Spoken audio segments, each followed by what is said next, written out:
On our world, Hippy Trev here. It's a couple of days later, and it's been raining non-stop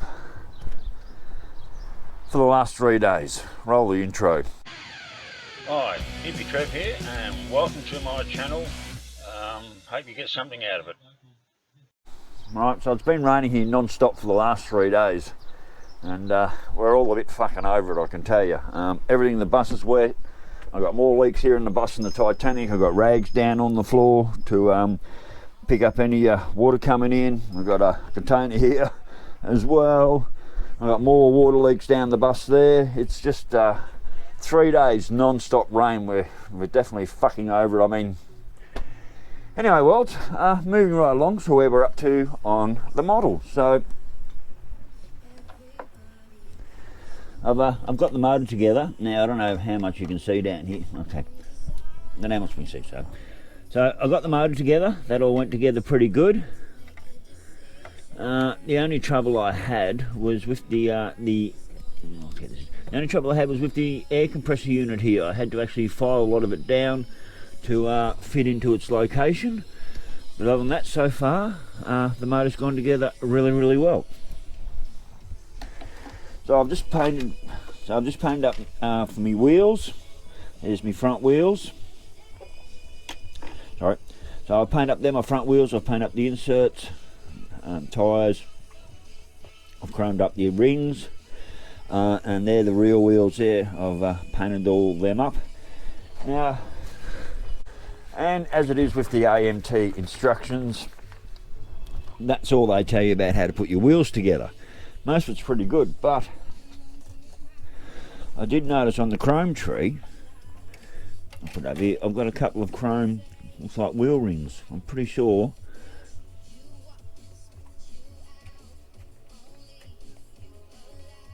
they're meant to go on the front, but there's only two. So I'm not sure, but this is all the instructions, so there's no part numbers, just a couple of pictures to give you a rough idea. So I think they've got that right. That should all be right for the back wheels, as it's all on the one tree. But yeah, so the instructions don't tell me whether I'm using these chrome rings here. Doesn't tell me. So anyway, well, only a little bit further along. I didn't do anything yesterday. It just pissed down all day yesterday, and I was just constantly drying and mopping the floors all day, and I wasn't prepared to sit down and do any painting and do any modelling. It just wasn't worth it. So rightio, world, I'll get back to you when we've got wheels assembled and we're a little bit further down the line. Okay, later, bye. Rightio, world, so I've got most of the wheels done. I'm just waiting for that outer rim there for the glue to dry, and then I'll put the jewels together. Front wheels are done. That's what they look like. Front wheels are done. Light's not the best. Okay, so there's the front wheels. There's the front wheels. They're done. There's one jewel done. That's what they look like. That's one jewel done. And I've just got these up here, and like I said, I'm just waiting for these silver rims to be properly glued to, and I'll put the tyres on. Now we're up to building the frame rail, and this is where the AMT instructions really are a pain in the arse. See, nothing's numbered. There's sequence, but there's nothing numbered, and so I had to go through, and I'm trying to find this here, this air tank here. Now there's multiple air tanks to choose from, so I don't even know which one I'm supposed to use. And not only that, when it comes to, see, there's more air tanks here,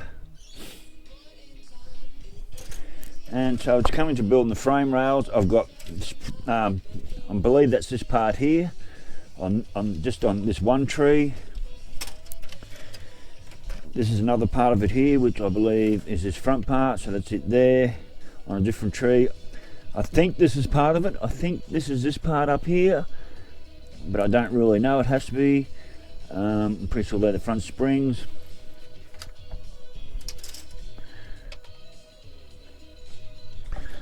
So yes, yet again, the ACM instructions are sending me all over the place. Oh, that's another part there. That could be that part there, but I think I got cat. So this must be front suspension part. There's a tail shaft, I can recognise that. So I'm assuming that's part of it. That's part of it, that's part of it. More parts of it there. Nothing else on that there. 3. Maybe some parts on this tree. I'm not sure which these tanks belong to. See, maybe they don't. There's the frame rails there, and more bits here and here. So I don't know if that's... It's really hard when there's no part numbers and you've only got pictures to work off. It doesn't make it that much easier. So normally I paint all this first. I paint all this. I paint all these sections first, and all these bits and pieces like that, and glue everything together. I normally end up in like a huge mess. So what I'm going to do, I'm actually going to put this frame together, and then I'm going to spray the whole lot as just as the frame, just as a complete section. Now the other thing is, what you have to do is you take out one side first, you glue everything, because you've got your notches here. So you glue everything to one side of the rail and get it all straight, and then you put the second side of the rail on. And I can tell you what, that can be a whole lot of fun. I remember doing that when I was doing this tipper trailer. That was a nightmare, building those frame rails and putting them together. So I've learnt over the years, well, I've learnt over the last year when putting trucks and trailers together when they have their own frame rails, is put all this together as much as you can. I'll have to paint that first, but put all this together as much as you can. Get your frame rail all right and secure, and then paint it. Don't paint it beforehand. So, rightio world, I'll get back to you on a little bit further on. Later. Rightio worlds, well, it's another couple of days later. I sort of got tied up setting up the Mr. DC getaway retreat in the backyard and getting that all squared away. Yeah, big thanks to a guy who helped me get it off his ute and everything, and that was good. So anyway, back to the tipper model. So only done a little bit on it today, so I finally got the final drives in, well, the diffs and everything, they're in there, and I'm about to put the backing plates with the air brakes on. I've actually stuck them on first, and now I'm just going to hit them with some paint. Might do them silver or something, I'm not really sure, but that was for that. I've certainly learned, do not paint these before you glue them on, otherwise you just end up in a big shitty mess. So anyway, this took me quite a long time to get that together, because of these instructions. They are absolutely terrible. You've got all these arrows to follow. I don't know if anyone can even see these. I'm just trying to get some good light here.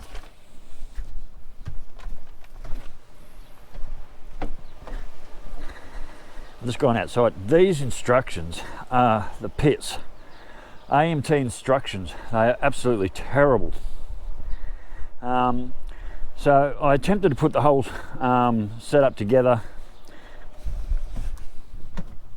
I'll go back in. Okay. So I attempted to put all this together, which was the diffs, the drive boxes here.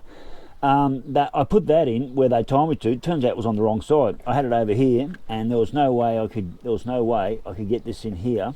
So I've swapped it on the other side. But anyway, that was never going to fit.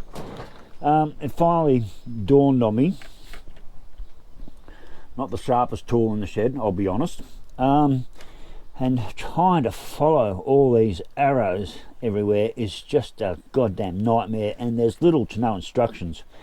Finally worked out that, okay, I had to pull everything apart. Okay, finally figured out that these go on the top and not underneath. Then you put your diffs on. I glued them to the top of the diffs first, had the tail shaft mounted. It took me ages just to work out where these strut bars go. And okay, so you think, oh well, I'll turn through the instructions, and I'll have another look at the next couple of sections. Well, there's the next section there. It doesn't show you anything of how this diff all should look. There's just nothing there, so a lot of bloody trial and error, that's all I can say. So anyway, worlds, I'm just going to glue that one little piece in there, glue that back into there, then I'm going to paint these. They go on the back of here, either side. They're your air brakes. Then I shove my axles through and I put my wheels on. So right now, worlds, like I said, it was a couple of days later. I was very intensely setting up the DC getaway. I was very intensely setting up the DC getaway retreat. And for those who don't know what that is, oh shit, me perspex come off the door. Okay, I'll have to get. Okay, another job actually. While I'm just standing here, I was wondering where the screw come from. Sorry, world. This sheet of perspex is quite expensive.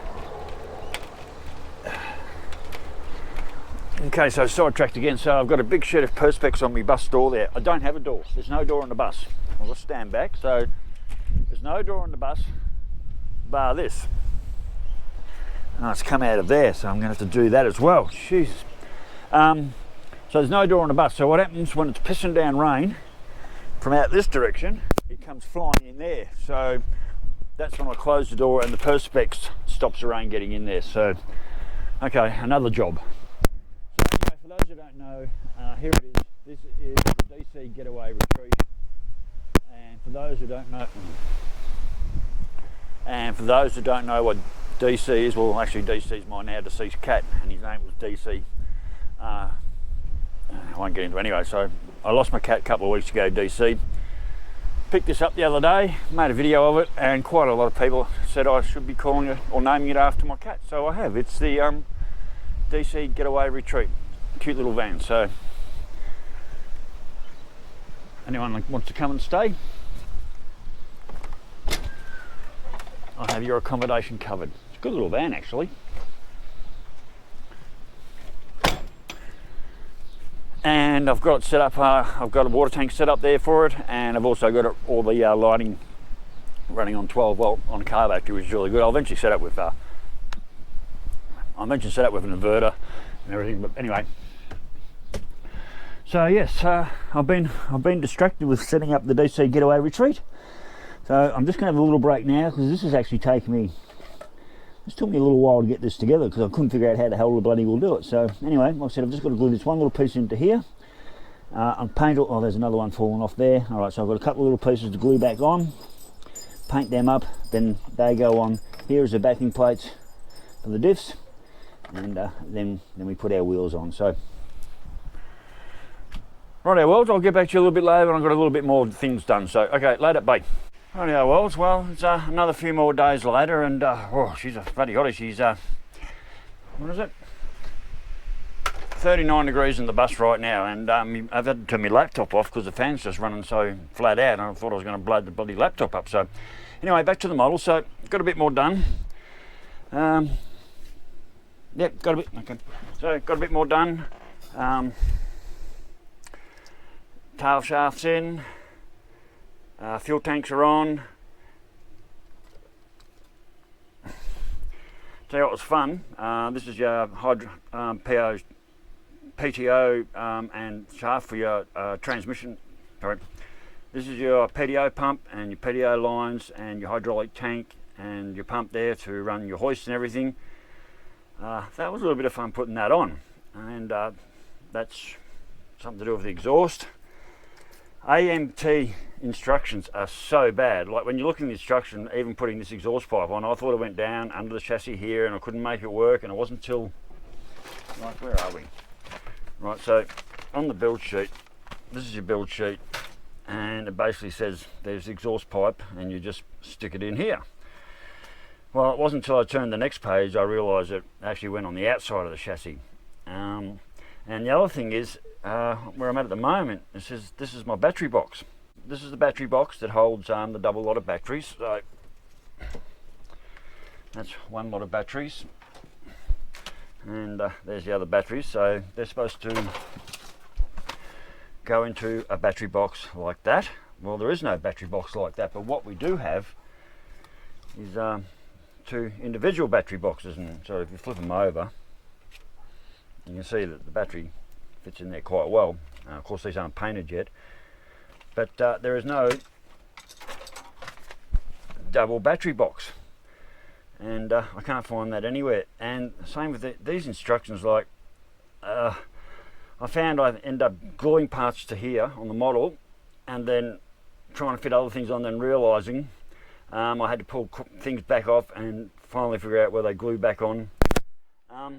For those that don't know, and call this an excuse of weather, I'm extremely dyslexic, and reading's sort of a nightmare, and even following these arrows, but the AMT directions, like there shows nothing on the other side where things have to be. So when it came to mounting the hydraulic box on and getting all this hooked up, I had to sort of join it all together somehow and figure out where it went and glue it into place, and it was a little bit tricky. But anyway, so got it to this stage. Also fans come off, and there's another top piece up there that's come off, and sort of I've got them in there. And sort of what I've realised with some of the more fragile bits, especially when it comes to the engine parts and stuff like that, you're sort of better off not putting some of these parts on until you finish doing this and doing this and doing this and doing that and moving it all around. So anyway, so this is the next stage we're at.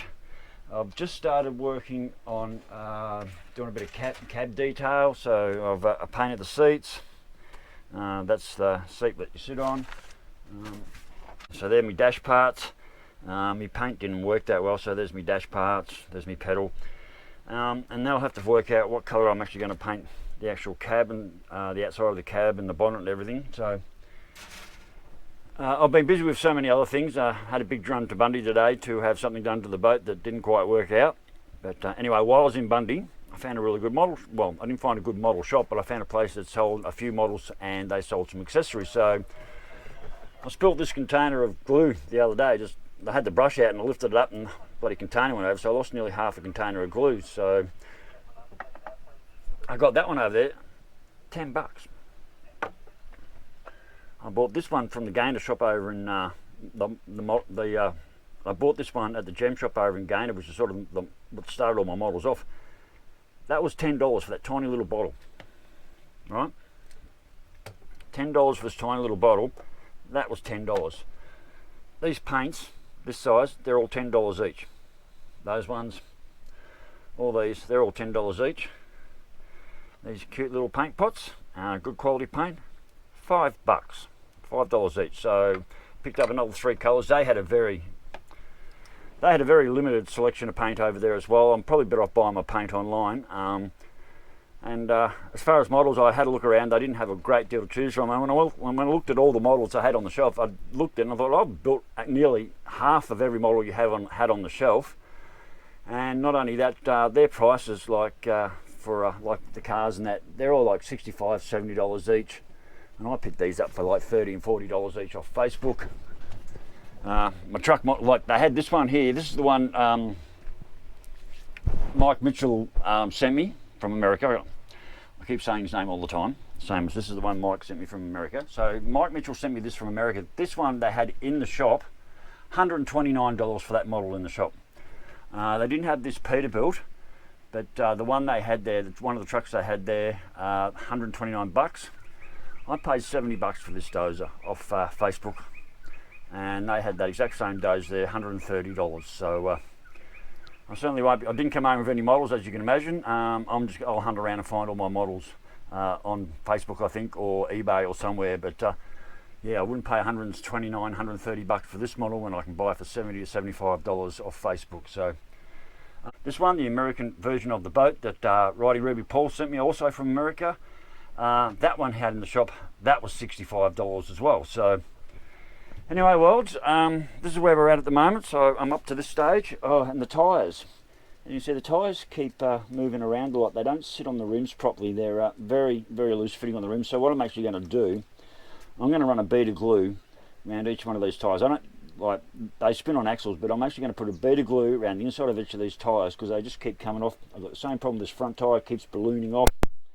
Just little things with AMT. As far as parts lining up and going together, yeah, very good. They're actually quite good when you figure out where they go. Like I said, I do struggle with the build sheets, but other than that, yeah. So anyway, the next stage is stage of the model.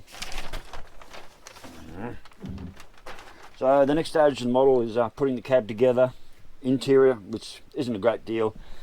Then there's all the exterior, so there's quite a bit of work to do there, and then it's building the actual tipper body. So righto, well, so that's part 2 of the model build, and I'll get back to you when I've got the cab built and on the truck, and then we'll do stage 3 when I actually get the tipper body on there. So rightio, catch you later, bye.